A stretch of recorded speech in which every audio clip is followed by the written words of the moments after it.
ลูกค้ารายที่2ของเรานะคะแม่บังนะคะก็จะมาซื้อผงซักฟอกกับกาแฟปีก็มีความสุขนะ24 บาทนี่นแหละกาแฟเอาเงินทอน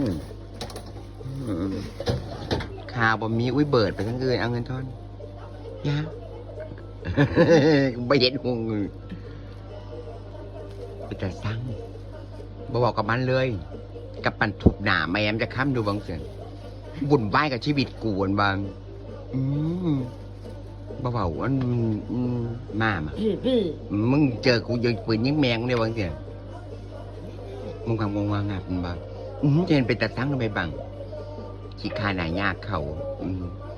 เดี๋ยวกูบอกตำรวจบอกคุยกับมันก่อนเดี๋ยวมึงเจอกูเดี๋ยวอีโทรบอกตำรวจมาเบอร์ใดตำรวจเบอร์ใดโทรไป